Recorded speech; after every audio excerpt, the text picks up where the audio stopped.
I never planned to open the box. It had been sitting in the back of my attic for 12 long years, dusty, sealed, and wrapped in the same twine my father had tied the week before he died. I used to think I avoided it because I didn't want to cry again. But maybe, deep down, I always knew there was something inside I wasn't supposed to see. Something meant for a version of me that didn't exist yet. It was a cold Friday evening when the box fell from the shelf on its own. Or at least, that's how I explained it to myself. One moment I was pulling out old blankets, the next, the heavy wooden box tumbled down and hit my feet. I froze. My father's handwriting stared back at me. For my daughter, when you're ready. My throat tightened. I hadn't heard his voice in over a decade, but reading those words brought it echoing back. I knelt, brushing the dust away. The wood felt colder than the room around me. Too cold. Almost like something inside it was alive. I should have put it back. But grief does strange things, especially the grief that never fully dies. So I untied the twine and lifted the lid. Inside was a single leather-bound diary. Deep brown, hand-stitched, the kind my father used to carry everywhere. But this one was different. My father had never shown it to me, never mentioned it, never wrote in anything like it. And the biggest shock, on the first page, in his handwriting, his real handwriting, was a date. June 12th, one day before my death. My heart stopped. He died on June 13th. My hands trembled as I turned the page. At the top, in large, uneven letters, as if written in desperation, was a sentence repeated 3 times. Stay away from him. Stay away from him. Stay away from him. I swallowed hard. Who was him? I kept reading. He will not appear until much later in your life. You won't know him yet, but when he comes, you must not trust him. My pulse hammered in my neck. A shadow passed over the page. I looked up. Nothing. Just the dim attic light flickering. I continued. I know you won't believe this at first, but I've seen what he becomes. I've seen what he does to you. My breath caught. Does to me. My father had never been a dramatic man. Never superstitious. Never cryptic. He was rational, grounded, painfully realistic. He didn't write things like this. Not unless he truly believed it. Or not unless something had forced his hand. I turned to the next page. There were predictions. Events written in exact detail. Events that hadn't happened yet. And as I read them, my blood turned to ice. You will move to a new house in your 40s. 2 months ago, I had done exactly that. You will lose your job unexpectedly. 3 weeks ago, I had. You will find this diary only when the attic light flickers twice. I stared up at the bulb. It flickered once. Twice. My heart nearly stopped. I slammed the book shut, chest tightening so hard I could barely breathe. This wasn't possible. This wasn't real. Then, from the hallway, my phone buzzed. I jumped. With shaky hands, I grabbed it from my pocket. A new message from an unknown number. He is coming. I froze. Another message popped up instantly. Don't trust him. No profile picture. No name. Just a number I'd never seen. I looked back at the diary. The writing on the cover had changed. The leather wasn't brown anymore. It looked darker, wetter, almost like fresh ink was seeping from within. I whispered under my breath, Dad, what did you get me into? My phone buzzed again. This time, a photo. My stomach twisted violently. It was a picture of my own house, taken from outside, taken just now. In the dark, and in the corner of the image, a tall silhouette stood facing my front door. I backed away from the diary, heart breaking, lungs tightening, tears stinging my eyes. 12 years. 12 years without answers. And now everything was unraveling at once. I forced myself to look at the diary one more time. The last line on the open page, one I hadn't noticed before, glowed faintly under the attic light. If you are reading this, he's already there. The house creaked. Footsteps, soft, slow, moving toward the attic stairs. I covered my mouth. Whoever it was now inside, and I was trapped upstairs with a diary that shouldn't exist. Amina didn't sleep that night. The diary remained on her table, its pages trembling slightly every time a cold breath of air passed through the room. She tried to tell herself it was her imagination, but deep inside, something had shifted. Something had begun. The last line kept echoing in her mind. If you are reading this, he has already reached you. But who? Morning arrived without mercy. Amina's eyes were swollen, her face pale. She made herself tea and stared at her own reflection in the kitchen window, expecting, for a strange reason, that someone would be standing behind her. No one was, but the fear didn't leave. The diary speaks again. She opened the diary, hoping to make sense of the warnings. And then she noticed something she had missed earlier, a faint pencil mark on the corner of the page, almost invisible, like someone had added it later. A date. Tomorrow. Next to it, a sentence. Your first sign will arrive at your door. Amina's hands turned cold. Just then, knock, knock, knock. She froze. Morning light flickered through the hallway, but the sound felt heavy, deliberate, as if the person knocking knew she would hesitate. Another knock, slower, heavier. Amina took a deep breath, walked to the door, and placed her hand on the cold metal handle. "Who is it?" she called. No answer. Just silence. She opened the door slightly, enough to peek outside. No one. Only a small brown envelope lying on the floor. Her heart dropped. She picked it up with trembling fingers. There was no name, no address, just a single sharp word written in black ink. "Be ready." Amina stumbled backward, clutching the diary and the envelope. Her breath became shallow. Then something even stranger happened. The phone call. Her phone rang. Amina stared at the screen. No number, no name, just a blank caller ID. She answered with shaking hands. "Hello." For several seconds, there was nothing, only static. Then a voice, distorted, distant, like someone speaking through water. "You shouldn't have opened the diary."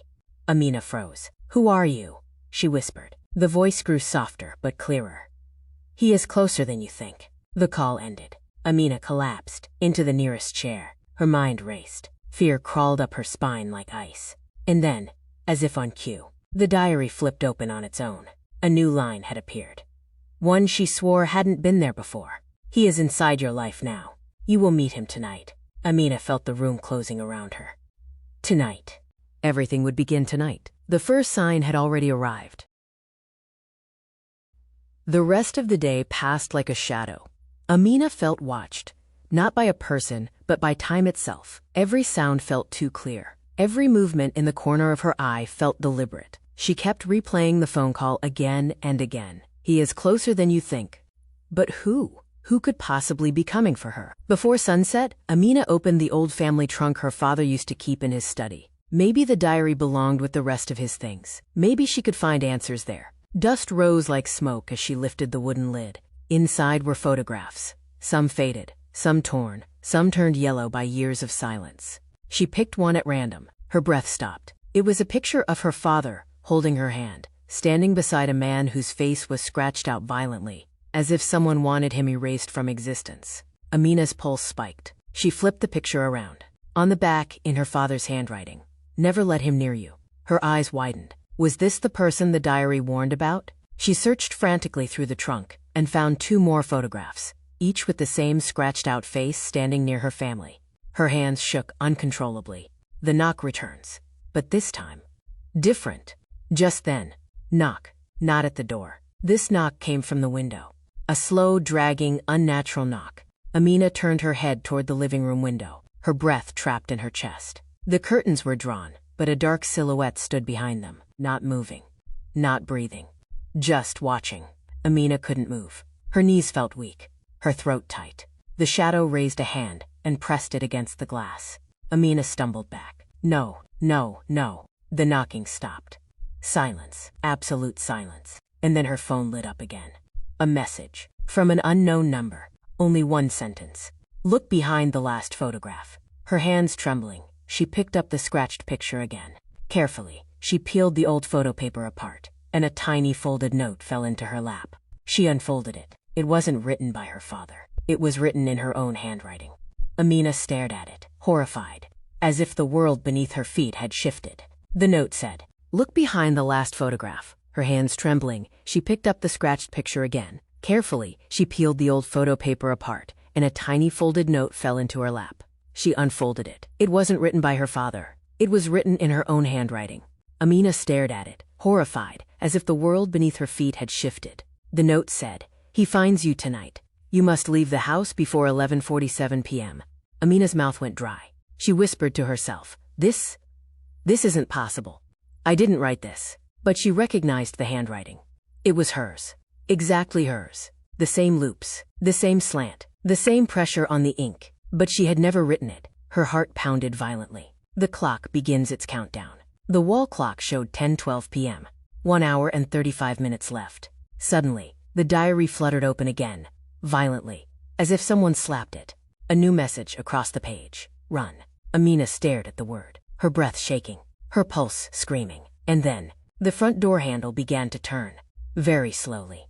deliberately, as if someone on the other side already knew she was reading the warning.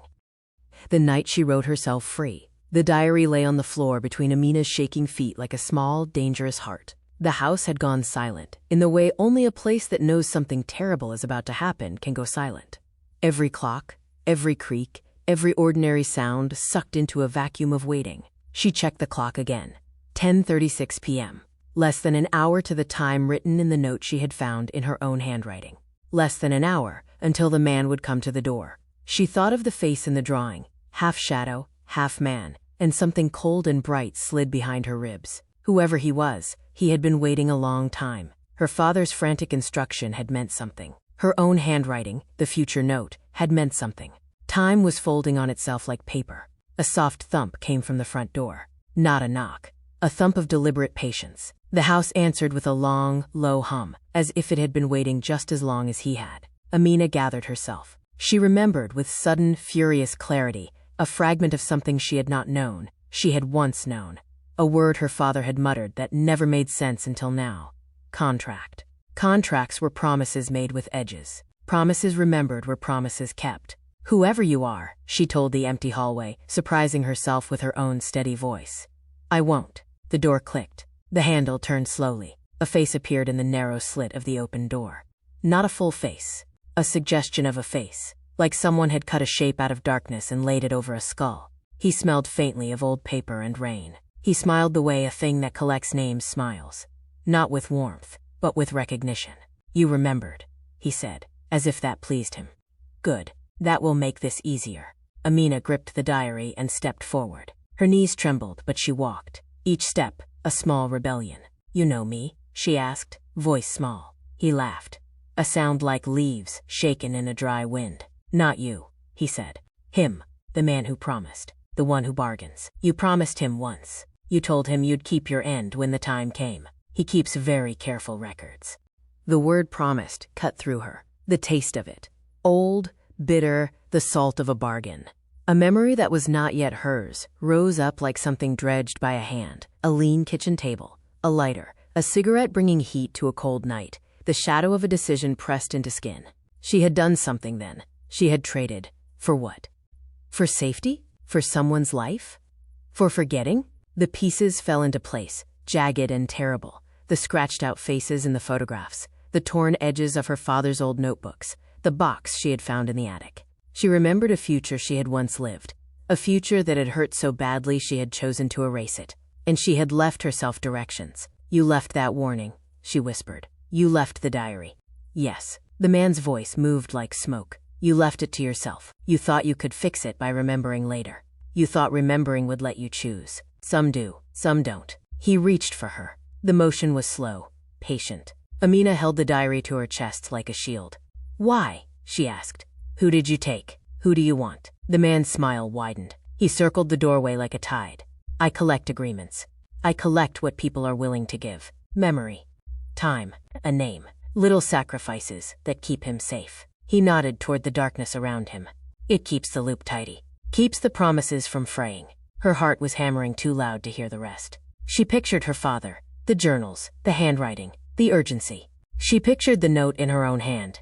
You must leave the house before 11:47 p.m.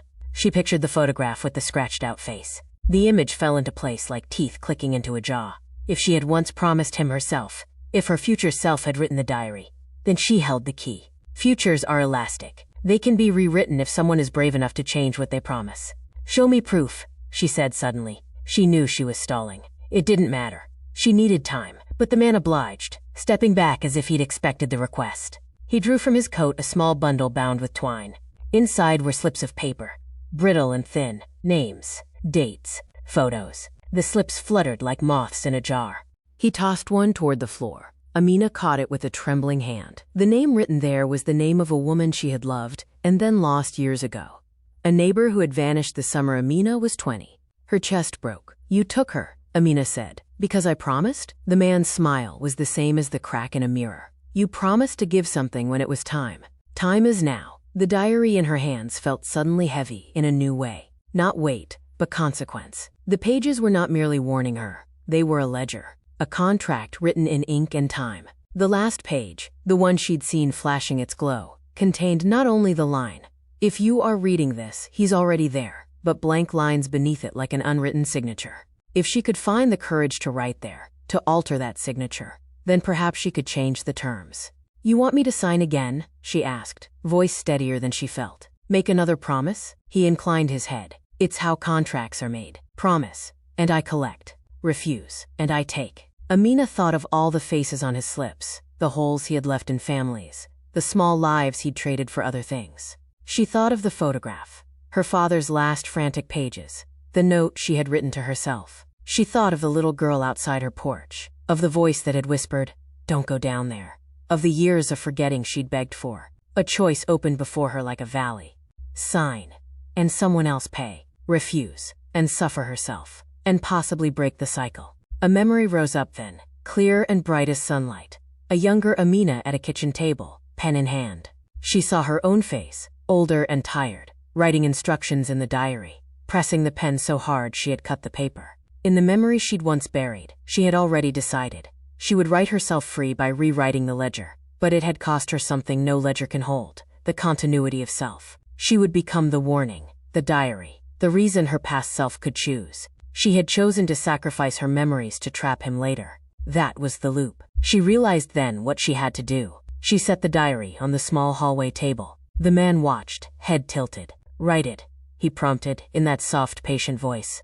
Amina picked up the pen with hands that no longer trembled so much. Her throat was tight, but the decision had settled inside her. She would not be run by guilt or bargains any longer. She would be the one to decide how the ledger closed. She wrote clearly, with the same handwriting style her note had carried. First, she wrote the name of the one who mattered most to her, not to trade, but to save. She wrote words that were oxygen to a dying thing. "I refuse." Then she wrote the date, the time, and under it, with a slow, precise stroke, she wrote another sentence. Not a promise, but a command. "I take the bargain instead. I keep what you want, but I erase myself of it. I will be the ledger. I will carry the memory so no one else has to. Lock him in these pages."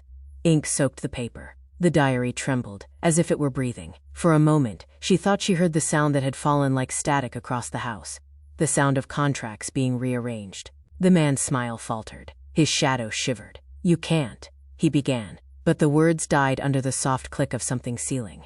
A wind, not natural in a summerless house, lifted the diary's pages and spun them. One by one, the papers fluttered and folded, wrapping around the slips he had shown her. The brittle names, the photos, the dates, all folded into the book like a hand closing over teeth. The man tried to step forward. A thin line of ink like a tendril shot from the page, wrapping around his ankles, crawling up like ivy. He hissed as the lines tightened. The hallway's light bent toward the diary as if a small sun had ignited under its cover. "No!" the man screamed. His voice was suddenly all the brittle echoes of the names he'd collected. He reached, claws of shadow stretching. Amina felt something hot and ancient in her chest. Not pain exactly, but the pulling of memory, the weight of other lives curling into her bones. She did not think of herself as she felt herself rearrange. She thought only of the town, of the faces whose names once fluttered like moths. "I will keep it," she thought. "I will carry it, so no one else must." The book snapped shut. The last sound she heard was his curse, small and brittle like paper tearing. Silence filled the house. The diary felt like a stone in her arms now. Heavy, full, finished. Outside, the world seemed to inhale. The front door stood ajar. The man whose shadow had swallowed the hallway an hour ago was nowhere. The imprint of his passing, the little oily smear on the threshold, washed away with the first rain that very night. Amina sank down on the stairs and let the diary rest in her lap. Her body felt empty, and somehow, blessedly, new. The weight inside the book settled like sleep. She ran her fingers over the last page, seeking a thread of herself. Lines of words swam for a heartbeat, and then clarity returned. A single sentence, written in her own, trembling hand. A line she knew she had once read in this very narration, but could not have written before the choice. "If you are reading this, he's already there." She let out a long, quiet laugh that was almost a sob. She understood then the terrible kindness she had promised herself to become. She had trapped him, but at a cost. Her memories of the bargain would thin, fold, and be given to the diary itself, to hold and to hide. The future Amina would leave the book where she had found it. The past Amina would find it and choose again. The loop would close, but with a different signature. Morning came. The house felt lighter. The clock read 6:12 a.m., June 12th. She had chosen. The diary would be secret, a ledger with teeth. The man would be bound to ink and paper. Names would not be collected by him again. A neighbor knocked on her door later that day, concerned and apologetic. "Did you hear the storm last night?" she asked. "I thought I heard shouting." Amina smiled in a way she didn't quite feel. "I heard nothing," she said. She kept the diary closed on the top shelf in the attic box, where it belonged, where it would wait for the person who had to read it. Weeks later, Amina would find, hidden in a pocket of the packed twine, a note in handwriting she knew she would someday write, the same note she had found, as if it had existed forever. It read, simply, "Stay away from him." She folded it, placed it back, and with careful hands tied the twine again. She didn't remember everything she had given up that night. She remembered the choice, the bargain, the faces she saved. That was enough. When summer turned, Amina sometimes woke with a faint ache at the edges of her memories, where a flash of a bargain's flame had singed her. But the voices in the night were gone. Children's laughter returned to the street. The photograph with the scratched face no longer seemed to glare. And somewhere in the house, beneath her sleeping life, a small ledger hummed softly with the weight of what it kept. It would do its job until someone else needed to read it, until someone else stood at the crossroad and chose. If you ever find the diary, know two things.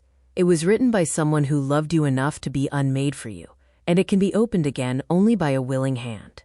The loop holds. The bargain is broken only by taking the cost upon yourself. Amina touched the diary one last time as the sun climbed properly into the sky, and then she put it back into the box, wrapped the twine, and left the attic. She did not look back.